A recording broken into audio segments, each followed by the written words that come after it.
Muy buenos días. Bueno, una aclaración, soy el top de la enseñanza porque soy el más alto de los profesores, no por alguna otra cosa. ¿Les parece, hermanas, si oramos al Señor para entregar este tiempo en sus manos y que Él nos guíe en este estudio?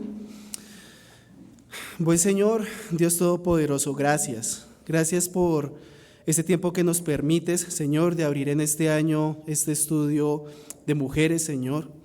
Gracias porque has puesto en el corazón de cada una de mis hermanas este ánimo, este celo de aprender más de ti, de que tu palabra santifique sus vidas, así como nuestro Señor Jesucristo clamó a ti en aquella oración en el aposento alto. Santifícalos en tu verdad, tu palabra es verdad, Dios. Y queremos experimentar eso hoy, que tu palabra, Señor, nos santifique, nos muestre más a Cristo, nos muestre cada vez más nuestra propia condición y la necesidad y dependencia total que tenemos de ti, oh Dios, porque ¿a quién iremos si solo tú tienes palabras de vida eterna, Señor? Guarda cada corazón aquí presente, Señor, que toda carga sea aligerada, Señor, que cada corazón y cada oído esté atento a tu palabra, Señor, y que esta enseñanza, mi Dios, que va a salir a través de mis labios, tú, Señor, la santifiques y la lleves a cada corazón para que un fruto apacible, Señor, y de crecimiento y de madurez en tu nombre, Señor. Esto lo pedimos en los méritos de tu Hijo Jesucristo. Amén. Hermanas, qué privilegio poder compartir hoy este espacio con ustedes. Yo siempre lo voy a decir que tenga la oportunidad. Yo me siento muy en deuda con este espacio. Mi familia nace providencialmente a partir de este espacio, así que más que feliz yo de poder compartir la palabra con ustedes en este tiempo y sobre todo de una de las partes de la escritura que más me gusta estudiar a mí, que es el Pentateuco. Pablo dice en 2 a Timoteo, capítulo 3, versículos 16 y 17 lo siguiente: toda escritura es inspirada por Dios y útil para enseñar, para reprender, para corregir, para instruir en justicia, a fin de que el hombre de Dios sea perfecto, equipado para toda buena obra. Pablo, cuando estaba a las puertas de su muerte, escribe estas palabras a Timoteo. Y cuando las escribe acerca de que la escritura es inspirada por Dios, de hecho estaba hablando específicamente de lo que nosotros llamamos el Antiguo Testamento. Porque para la época de Pablo no todos los libros del Nuevo Testamento ya se habían escrito. Ahora es cierto que nosotros podemos tomar esta porción de lo que dice Pablo y aplicarla a los libros del Nuevo Testamento. Es decir, que entendemos que los libros del Nuevo Testamento también son palabra de Dios inspirada y que sirven para perfeccionar al cristiano. Sin embargo, quiero que tengamos en cuenta que Pablo específicamente aquí se estaba refiriendo a las escrituras sagradas hebreas. Ahora, empiezo en esta parte porque nuestras Biblias, 39 libros, o si lo ponemos en porcentaje, 70% de nuestras Biblias, es lo que nosotros entendemos como el Antiguo Testamento. Es decir, que Pablo estaba diciendo que toda esta porción de nuestras Biblias es palabra de Dios. Y sin embargo, al mismo tiempo, es lo que menos se lee y conoce entre los cristianos. Por desgracia, el Antiguo Testamento se suele ignorar. Algunas personas solamente leen el Antiguo Testamento en sus planes de lectura anuales, si es que de hecho tienen planes de lectura anual de la Biblia. Pues muchos piensan y dicen, bueno, yo lo que tengo que hacer es prestar atención al Nuevo Testamento porque allí está Cristo. Ahora es cierto que en el Nuevo Testamento nosotros tenemos la plenitud de la revelación de Dios. Pero tampoco podemos olvidar el hecho de que los apóstoles basaron sus enseñanzas de Jesucristo a partir del Antiguo Testamento.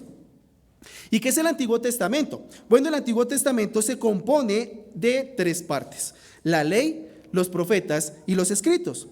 El Señor Jesucristo, enseñando a estos 2 discípulos que iban de camino de Emaús, dice lo siguiente: esto es lo que yo os decía cuando todavía estaba con vosotros, que era necesario que se cumpliera todo lo que de mí, de Cristo, está escrito ¿en dónde? En la ley de Moisés, en los profetas y en los salmos. Lucas 24:44. Hermana, lo que nos reúne hoy es hablar de esta primera parte de la división del Antiguo Testamento, lo que allí se llama en Lucas la ley, lo que también se conoce como el Pentateuco o la ley de Moisés o los libros de Moisés. La pregunta que nos hacemos en este punto es: ¿cómo podremos cubrir en un tiempo tan limitado un contenido tan amplio y con tantas perspectivas tan complejas? Bueno, es claro que en este poco tiempo que tenemos es imposible hablar acerca de estos 5 libros en profundidad. Sin embargo, lo que me propongo es acompañarlas en un vuelo de pájaro teológico, si así lo queremos ver, de esta preciosa porción de la Escritura. Nuestro objetivo hoy es extraer tesoros hermosos que trae esta porción para motivarlas a un estudio detallado del Pentateuco. La cuestión es, ¿qué es el Pentateuco? Bueno, el Pentateuco literalmente significa 5 herramientas o 5 libros, si así lo quieren ver, y es precisamente el conjunto de libros que da inicio a nuestras Biblias: Génesis, Éxodo, Levítico, Números y Deuteronomio. Ahora, no sé si ustedes se han hecho la pregunta de por qué se suele hablar de estos libros como una unidad. Fíjense que en la mayoría de los casos solemos hablar de la ley o del Pentateuco. ¿Por qué se habla de estos 5 libros como una unidad? Bueno, de hecho es que son una unidad, son un solo libro. Tengamos en cuenta que por asuntos logísticos en la antigüedad, los libros tenían que escribirse en rollos, no se escribían en libros como los que tenemos hoy día. Manejar rollos tan grandes iba a ser engorroso y por tanto era necesario dividir los libros en porciones más pequeñas. Y de ahí nosotros tenemos estos 5 libros. Ahora, ¿quién es el autor del Pentateuco? Bueno, hay muchas posturas y los diferentes eruditos a lo largo de los siglos han propuesto varias razones, pero la Biblia nos da la respuesta a esa pregunta. El autor del Pentateuco es Moisés. Moisés, este hombre que Dios levantó como libertador y como legislador en la nación de Israel cuando estaba en Egipto, por allá en el siglo XV a.C. Ahora, la Escritura es muy clara en decirnos que estos 5 libros son de autoría de Moisés. Sin embargo, quiero remitirme a 2 textos que ustedes tengan en cuenta para confirmar el hecho de que Moisés, este hombre, este legislador y este libertador que Dios levantó, es el autor del Pentateuco. Y quiero que me acompañen por un momento al libro de Nehemías, capítulo 13, versículo 1. Nehemías, capítulo 13, versículo 1. Donde Nehemías está leyendo la ley al pueblo y hace una aclaración cuando está narrando este episodio. Nehemías 13:1 dice lo siguiente: aquel día leyeron del libro de Moisés a oídos del pueblo, y se encontró escrito en él que los amonitas y los moabitas no debían entrar jamás en la asamblea de Dios. Ahora, lo que está aquí diciendo Nehemías se refiere a una sección del libro de Deuteronomio en el capítulo 23, donde se ordena al pueblo que ni los moabitas ni los amonitas podían entrar a ser adoradores a menos que se convirtieran en adoradores de Dios genuinos, como en el caso de Ruth. Otro texto que en el Nuevo Testamento nos indica acerca de que Moisés es el autor del Pentateuco es Juan 7:23. Yo lo leo para ustedes. Y dice así el Señor Jesucristo hablando a los fariseos: y si para no violar la ley de Moisés un hombre recibe la circuncisión en el día de reposo, ¿por qué estáis enojados conmigo porque sané por completo a un hombre en el día de reposo? El Señor Jesucristo habla acerca de la ley de Moisés y se refiere a 2 pasajes específicos. Cuando habla acerca de la circuncisión está citando Génesis 17. Cuando habla acerca de que la circuncisión es el sello del pacto abrámico. Y también habla acerca del día de reposo, algo que se encuentra en Éxodo y en Números. Por tanto, nos damos cuenta de que los autores de la Biblia tienen claro que Moisés es el autor del Pentateuco. Ahora, como les digo, es imposible cubrir todo lo que el Pentateuco tiene para decirnos. Sin embargo, quiero centrarme en 5 temas. 5 temas que el Pentateuco nos regala y que de hecho se desarrollan a lo largo de toda la Escritura. Esto para que veamos la importancia capital que tiene el Pentateuco. Y quisiera empezar con un primer tema y lo he titulado Dios es Rey. Dios es Rey. Ahora, cuando nosotros leemos estos 5 libros de Moisés y vemos las características literarias que tienen estos 5 libros, a veces quedamos perplejos. La forma en que Moisés plasma las diferentes historias y las diferentes leyes pueden dejarnos a veces abrumados.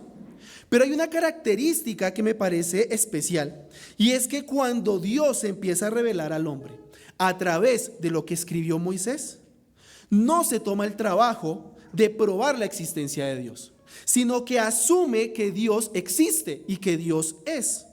Génesis 1:1 que nos dice que en el principio Dios creó los cielos y la tierra.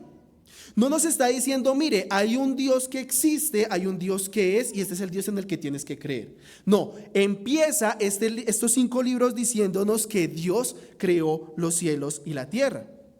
Ahora, si ustedes me acompañan a Génesis 2, versículo 4, nos damos cuenta de que Dios creó absolutamente todo lo que existe. Todo aquello cuanto vemos y no vemos que no es Dios, Él mismo lo creó. En Génesis, capítulo 2, versículo 4, dice lo siguiente: estos son los orígenes de los cielos y de la tierra, cuando fueron creados, el día en que el Señor Dios hizo la tierra y los cielos. Ahora, en el idioma hebreo no existe una palabra para decir universo, o al menos en el hebreo bíblico.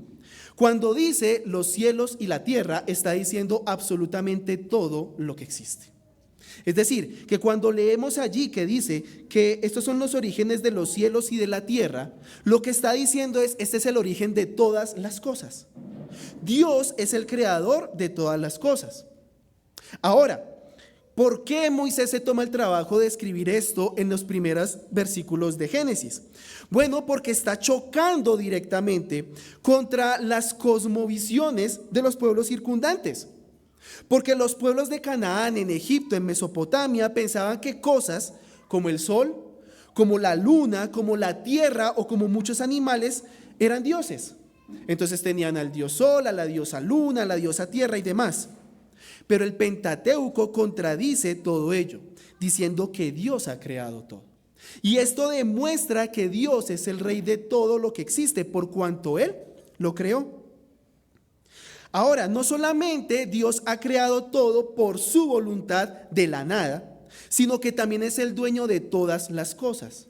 No solamente es el creador, sino que es el dueño de todas las cosas. Y quisiera colocarles solamente un ejemplo dentro del Pentateuco. Allí mismo en el libro de Génesis, pero en el capítulo 17.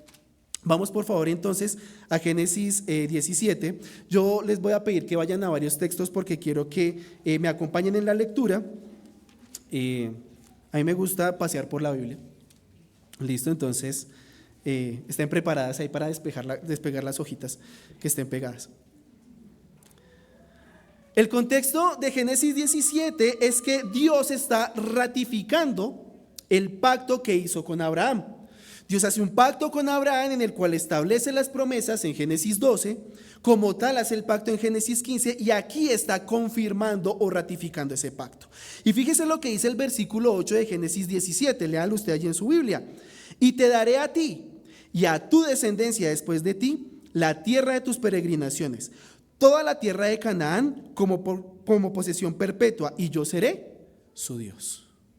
Ahora, ¿quién puede prometer dar algo sino el dueño de algo? Yo no puedo decirles a mis hijos que les voy a dar algo que no es mío. Yo solamente les puedo decir a ellos, les voy a dar algo que a mí me pertenece. Y de la misma manera Dios promete a Abraham darles la tierra de Canaán como posesión perpetua porque Él es el dueño de la tierra. Ahora, yo entiendo que hoy día, con todas estas cuestiones del conflicto que está sucediendo en Medio Oriente, esto puede ser chocante para algunos oídos. Pero nos damos cuenta que Dios es el dueño de la tierra y Dios ha dado esa tierra a la nación de Israel. Por tanto, ¿cómo vemos la realeza de Dios? La vemos en el hecho de que Él ha creado todas las cosas, que Él es el dueño de todas las cosas. Pero también lo vemos en el hecho de que Dios legisla, da leyes a su pueblo. No solamente Dios ha creado todo, no solamente Dios es el dueño de todo, sino que aquellos que ha escogido como su pueblo, Dios les da instrucciones. Ahora, nos damos cuenta de esto, de que Dios es, o más bien está interesado en que su pueblo haga su voluntad. Vamos por un momento al libro de Éxodo, capítulo 20. Éxodo capítulo 20 es un capítulo muy interesante que de hecho en uno de los grupos de estudio quincenal estuvimos estudiando los 10 mandamientos, ¿de acuerdo? Pero a mí me encanta cómo empiezan los 10 mandamientos porque no empiezan con los mandamientos. Empieza de la siguiente manera, Éxodo 20 versículos 1 y 2. Y habló Dios todas estas palabras diciendo: yo soy el Señor tu Dios, que te saqué de la tierra de Egipto de casa de servidumbre. Y en el versículo 3 empieza a dar los mandamientos. Nos damos cuenta entonces de que Dios se establece como rey de Israel para decirles qué es lo que tienen que hacer, cómo tienen que acercarse a Dios. Por tanto, Dios es rey porque lo ha creado todo, porque es el dueño de todo, pero también porque Él legisla para su pueblo, da leyes a su pueblo. Una nota particular, démonos cuenta que aquí es una de las muy pocas ocasiones en las que Dios habla directamente a toda la nación de Israel. Ustedes pueden leer en el Pentateuco muchas veces donde dice: y Dios dijo a Moisés y a Aarón, o Dios dijo a Moisés. Pero aquí Dios habla directamente a la nación de Israel. Debió haber sido un episodio terrorífico, al punto de que más adelante la nación dice: ¿sabes qué, Moisés? Mejor habla tú con Dios porque la verdad nos da miedo y tememos morir. Pero nos damos cuenta entonces de que Dios es rey. Dios es rey porque es creador, porque es dueño, porque es legislador. Pero también Él dice acerca de cómo la nación se tiene que acercar hacia Él. Y el libro de Levítico en los capítulos 1 al 10 nos dice cómo tenía que acercarse la nación de Israel a Él. Dios es rey porque Él protege a la nación de Israel. Por ejemplo, en Números 23, versículos 18 al 24 vemos que Dios protege a su nación. Dios promete restaurar a su nación después de la rebelión de esta. Deuteronomio 28 al 30. En todas estas cosas vemos que el tema del reino de Dios es muy importante para el Pentateuco. Y es un tema que se va desarrollando a lo largo de toda la Biblia. Es más, podríamos decir que uno de los temas centrales de toda la Escritura es el reino de Dios. Y fíjense cómo el Pentateuco nos abre las puertas a este tema tan importante. También nos damos cuenta del hecho de que como iglesia hoy en día nosotros somos una anticipación de ese reino. Si nos dirigimos, por ejemplo, a Primera de Pedro capítulo 2, nos vamos a dar cuenta de que el apóstol nos dice a nosotros que somos precisamente ese anticipo del reino de Dios que se va a manifestar, de hecho, en Apocalipsis 20, en la persona de nuestro Señor Jesucristo.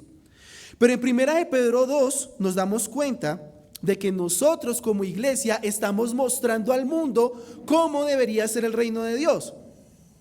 A veces nos equivocamos, más veces de las que quisiéramos, es verdad. Pero nosotros como iglesia tenemos la responsabilidad de mostrarle al mundo cómo es que va a ser el reino de Dios. Y fíjese lo que dice el versículo 9 allí en Primera de Pedro 2. Pero vosotros, eso les está hablando a ustedes y me está hablando a mí. Pero vosotros sois linaje escogido, real sacerdocio. Y esa palabra real se refiere a reino. Nación santa, pueblo adquirido para posesión de Dios, a fin de que anunciéis las virtudes de aquel que os llamó de las tinieblas a su luz admirable. Nosotros somos un anticipo del reino.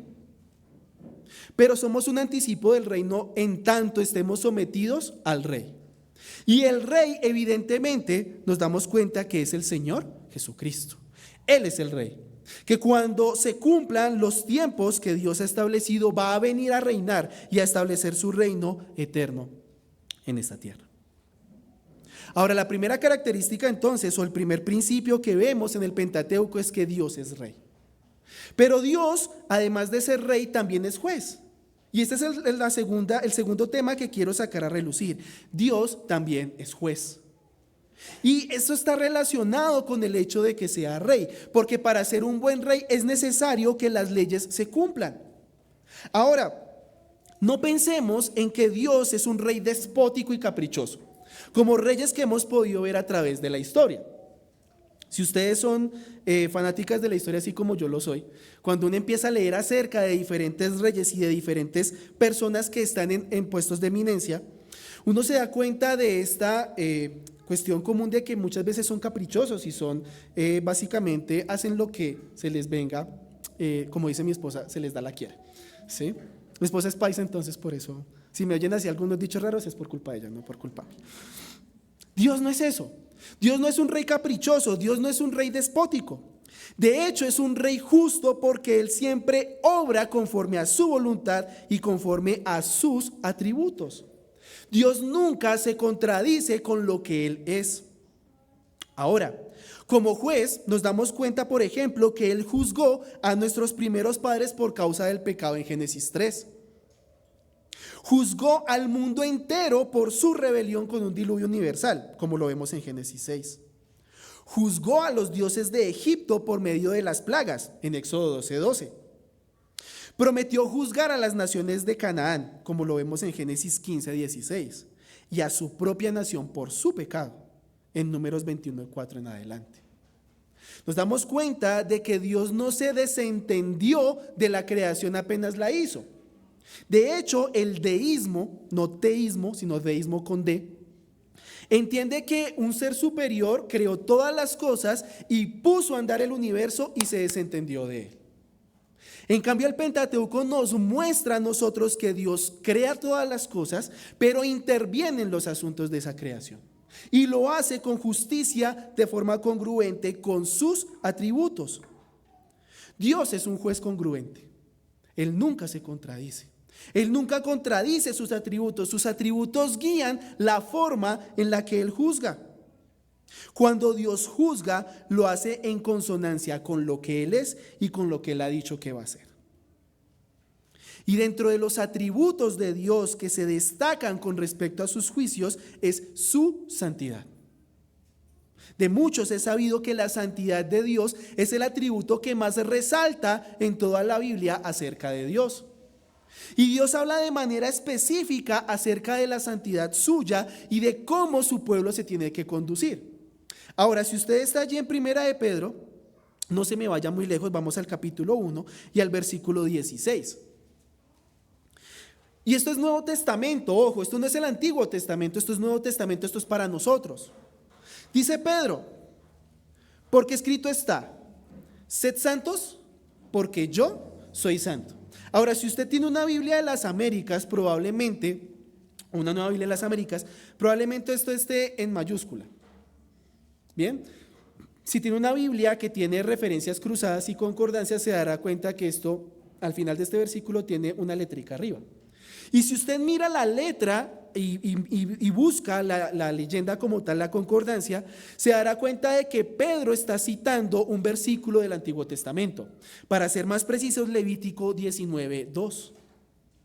Por tanto, lo que nos muestra el Nuevo Testamento es que Dios es santo. Y que Dios en la persona de su Hijo Jesucristo va a juzgar de manera definitiva a toda la creación.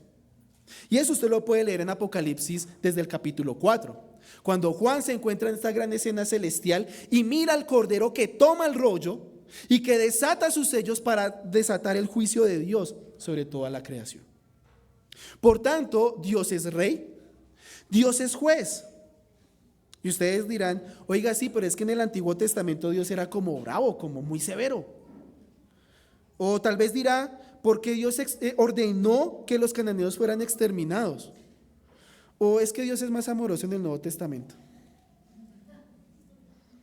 Dios es un rey, Dios es juez, pero también Dios es misericordioso. Y ese es el tercer principio que quiero que veamos. El Pentateuco nos muestra que Dios es misericordioso. Y el problema es que estos comentarios de que Dios era muy bravo en el Antiguo Testamento, de que Dios es solo amor en el Nuevo Testamento, son muy comunes entre cristianos e incrédulos por igual. Pero un estudio detallado del Pentateuco nos muestra que, así como Dios es un juez justo, es un Dios amoroso y compasivo. Nótese lo que sucedió en el jardín del Edén. En Génesis 2:17, Dios advierte a Adán lo siguiente: tú puedes comer de todos los frutos del huerto, Pero del fruto del árbol del conocimiento del bien y del mal no comerás, porque el día que comas de él, de cierto morirás. Ahora, cuando se dice de cierto morirás, es una expresión muy fuerte en el idioma hebreo. Se hace de una manera que muestra que, mejor dicho, a eso no le póngale la firma. Eso va a suceder. Y sin embargo, cuando la primera pareja desobedece y come de ese fruto, Dios no los extermina en ese punto. Claro, algunos dirán, bueno, es que murieron espiritualmente, y es verdad. Es decir, esa comunión con Dios que ellos tenían libremente antes de la caída se rompió. Y es un problema que de hecho hoy tenemos todavía. Que nuestra comunión con Dios está rota a menos de que por medio de su Hijo Jesucristo la restauremos. Eso es verdad. Pero lo que dice claramente el texto de Génesis 2:17 es que el que comiera de ese fruto debía morir. Y Dios no lo hizo porque tuvo misericordia de Adán y de Eva. Claro, su pecado no quedó impune. Dios los castigó, pero no ejecutó todo el juicio que ellos merecían porque Dios es un Dios misericordioso. Y no solamente eso. En el juicio de Génesis 3 vemos que incluso promete a un Salvador. Génesis 3:15, recordemos, ¿no?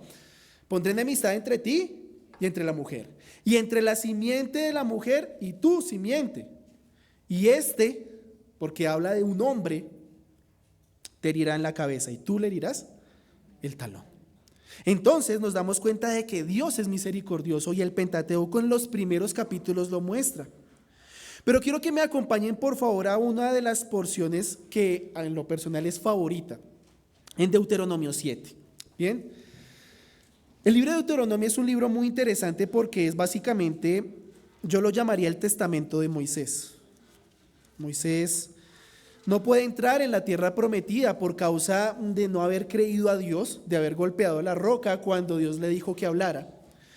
Y Moisés escribe Deuteronomio, o esta parte del Pentateuco, para decirles, por favor, no sean tan ustedes y obedezcan a Dios. Pero esta sección de Deuteronomio 7, les digo que es mi favorita porque nos muestra cuán pequeños somos y cuán grande es Dios. Fíjese lo que dice los versículos 6 al 8 de Deuteronomio 7. Porque tú eres pueblo santo para el Señor tu Dios.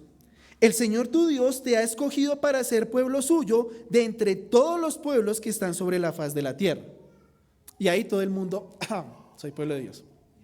Pero mire lo que dice más adelante, versículo 7. El Señor no puso su amor en vosotros, ni os escogió, por ser vosotros más numerosos que otro pueblo, pues erais el más pequeño de todos los pueblos.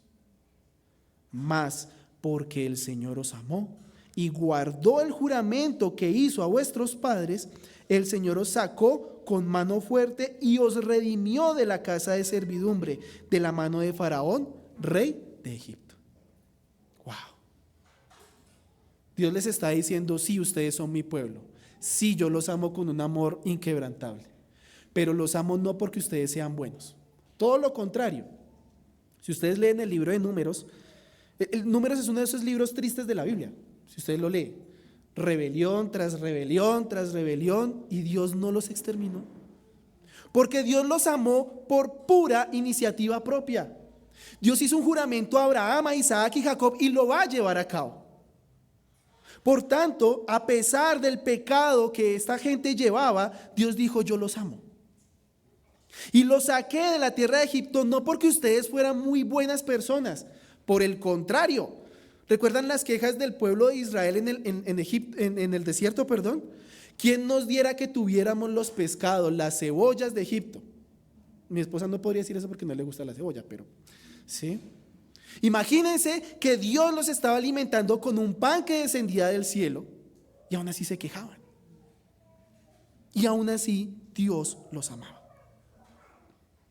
De hecho, Dios manifiesta su amor hacia la nación de Israel después del incidente del becerro de oro. Recordarán ustedes, esta gente se edificó un becerro de oro, hay fiesta para el Señor. Bueno, Dios desata una plaga sobre la nación y aún así no la extermina. Y cuando Dios revela su nombre a Moisés en Éxodo 34, que dice, el Señor, grande en misericordia, tardo para la ira.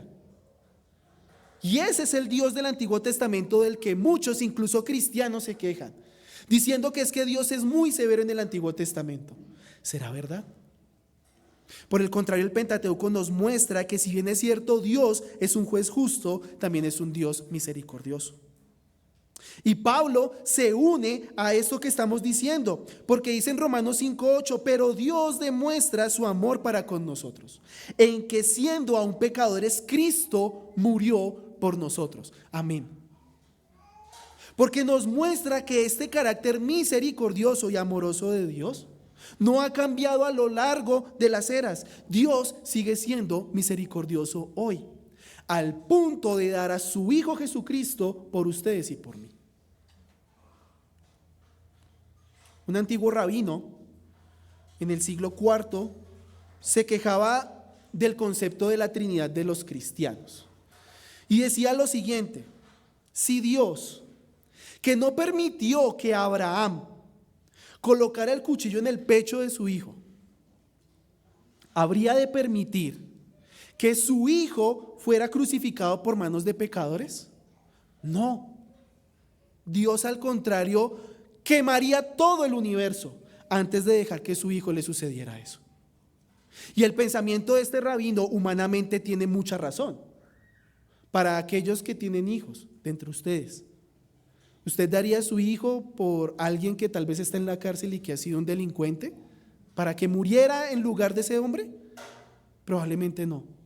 Pero eso fue lo que hizo Dios en su Hijo Jesucristo, en que siendo aún pecadores Él murió por nosotros.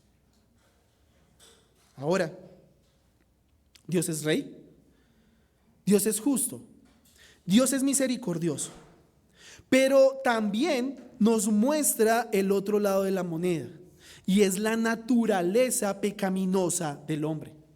El Pentateuco también nos muestra la naturaleza pecaminosa del hombre. Ahora, el carácter de Dios contrasta muchísimo cuando vemos qué es el ser humano en el Pentateuco. ¿Qué nos dice? Bueno, en primer lugar nos dice que Dios creó al hombre y a la mujer a su imagen, con el fin de que sirvieran como virreyes de la creación. Vamos por un momento a Génesis, capítulo 1. Y este texto conocidísimo y que pues genera muchos debates teológicos y exegéticos y de todo. No vamos a entrar en detalles de qué significa la imagen, qué significa la semejanza. Pero quiero que pensemos por un momento lo que dice acá. Génesis 1, 26 al 28. Dice así: y dijo Dios, hagamos al hombre a nuestra imagen, conforme a nuestra semejanza, y ejerza dominio sobre los peces del mar, sobre las aves del cielo, sobre los ganados, sobre toda la tierra y sobre todo reptil que se arrastra sobre la tierra. Creó pues Dios al hombre a imagen suya, a imagen de Dios lo creó, varón y hembra los creó. Y los bendijo Dios y les dijo: sed fecundos y multiplicaos y llenad la tierra y sojuzgadla. Ejerced dominio sobre los peces del mar, sobre las aves del cielo y sobre todo ser viviente que se mueve sobre la tierra. Entonces nos damos cuenta de que el Pentateuco nos muestra que el ser humano no proviene de un proceso evolutivo azaroso, sino que es una creación especial de Dios. Es la única criatura, el ser humano, que es creada a imagen de Dios. Pero todos estos buenos propósitos se vieron truncados cuando Adán y Eva desobedecieron en Génesis 3. Comieron del árbol y todo esto pues básicamente se perdió.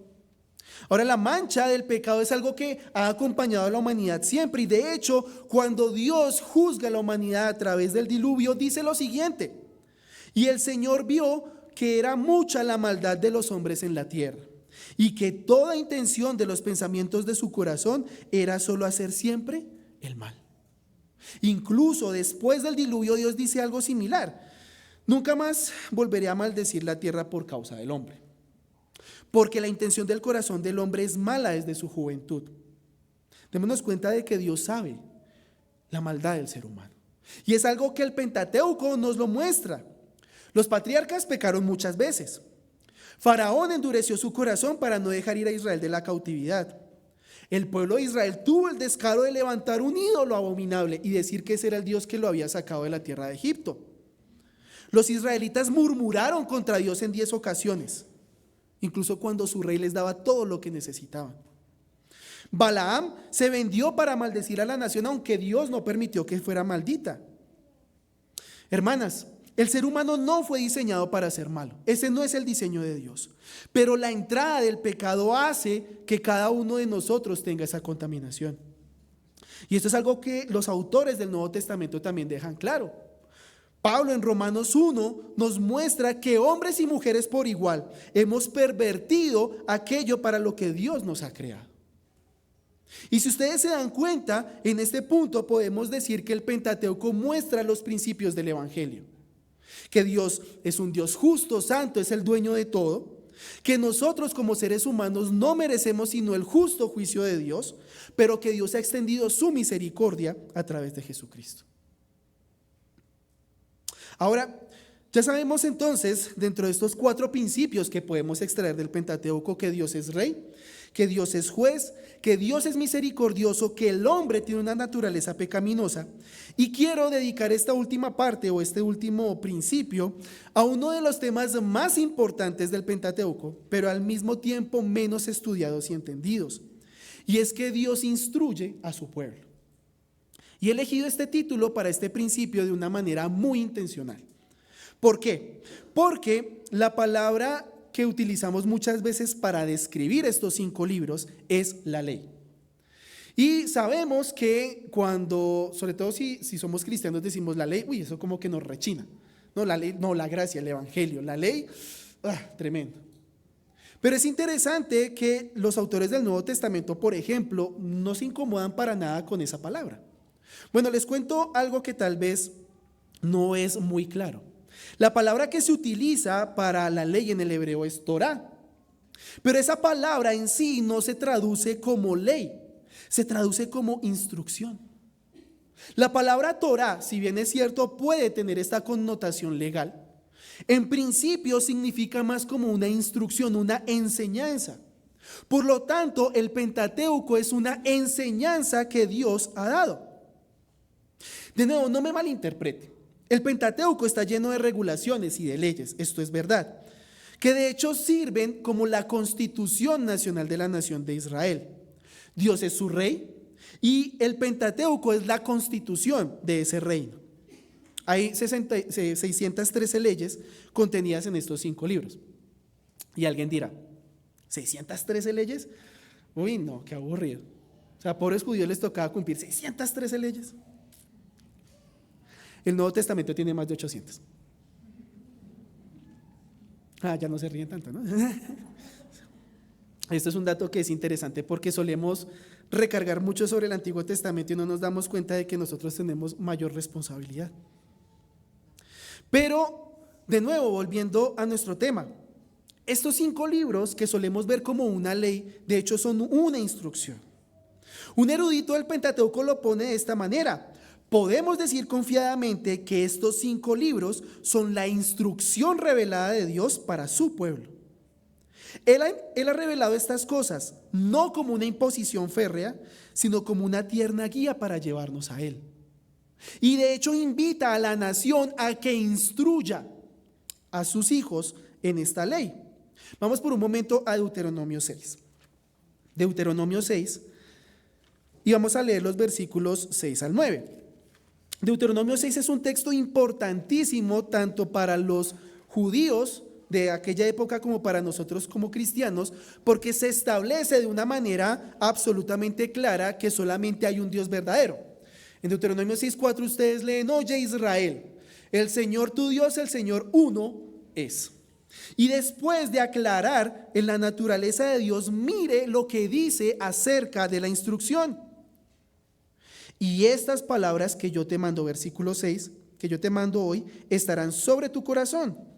Y diligentemente las enseñarás a tus hijos. Y hablarás de ellas cuando te sientes en tu casa y cuando andes por el camino, cuando te acuestes y cuando te levantes, y las atarás como una señal a tu mano y serán por insignias entre tus ojos, y las escribirás en los postes de tu casa y en tus puertas. Dios instruye, su pueblo instruye. De ahí la importancia de que en nuestros hogares instruyamos en la palabra de Dios. Ahora, ustedes dirán, bueno, ¿tenemos entonces que no comer cerdo? Bueno, entonces, ¿será que tenemos que no vestirnos con prendas que tengan una mezcla de hilos? Bueno, ese no es tanto el propósito. El propósito de esta instrucción, Pablo lo deja claro en Gálatas 3, y es para mostrarles a ustedes y a mí que nosotros no podemos satisfacer el estándar de Dios. Gálatas 3, 19 al 24, Pablo dice que la ley fue puesta para mostrar la transgresión del pecado. De hecho, en Romanos 7, Pablo lo dice.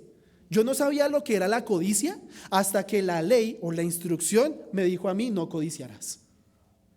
Por tanto, el propósito de esta preciosa instrucción del Pentateuco es mostrar cuán incapaces somos de salvarnos a nosotros mismos. Y para que, reconociendo nuestra bancarrota espiritual, clamemos a Él por salvación, la cual Él nos la ha dado en su Hijo Jesucristo. Como conclusión, quiero decir esto: a lo largo de este breve estudio que hemos hecho, hemos hablado o de pasada o directamente omitido temas muy importantes que el Pentateuco empieza y que el resto de la Biblia tiene para desarrollar. Temas como el pacto, temas como la elección, la soberanía de Dios, la simiente, entre muchos otros.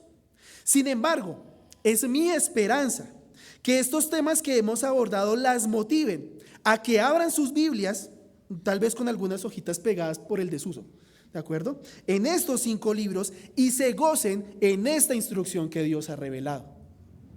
Quiero terminar con unas palabras del Señor Jesucristo y que ustedes me acompañen a Juan 5. Vamos al Evangelio de Juan, capítulo 5, y voy a leer los versículos 46 y 47. Y escuchen muy bien lo que dice el Señor, porque Él habla acerca de la salvación y fíjese a dónde se remite. Porque si creyerais a Moisés, me creeríais a mí, porque de mí escribió él. Pero si no creéis en sus escritos, ¿cómo creeréis mis palabras? Hermanas, si ustedes estudian de una manera real el Pentateuco, se van a dar cuenta de cómo apunta a nuestro Señor Jesucristo. Y es que solamente en Él tenemos salvación. Y démonos cuenta que incluso Él apunta a que debemos estudiar estos libros para que nuestra salvación se fortalezca cada día más. Que el Señor bendiga el estudio de su bendita palabra. Oremos. Dios, gracias por este tiempo. Gracias porque podemos abrir tu palabra, Señor, y esta preciosa instrucción, la Torá, la ley, el Pentateuco, Señor, son palabras que tú has inspirado, Señor, y que son útiles para nosotros, para día tras día hacernos madurar más en nuestro entendimiento acerca de ti. Yo te pido que obres en el corazón de mis hermanas, Señor, que están aquí, que han escuchado esto, Señor. Que esta pequeña introducción a los temas que se desarrollan en estos libros sean para bendición de sus vidas, de sus familias, Señor. Que ellas puedan aumentar no solamente un conocimiento intelectual, sino un mayor temor y reverencia a ti. Que puedan enseñar a otros las preciosas verdades aquí contenidas, Dios. Que como estudiamos, muestran las verdades del Evangelio, de tu carácter, de nuestro pecado y de la misericordia que has mostrado al revelar y al cumplir la promesa de un Salvador. Te pido, Señor, que este tiempo que viene en las mesas de reflexionar acerca de estos libros, Señor, sea de bendición y que los estudios que se van a desarrollar de aquí en adelante les permitan conocerte cada día más, Señor. Y esto lo pedimos en el nombre de tu Hijo Jesucristo. Amén.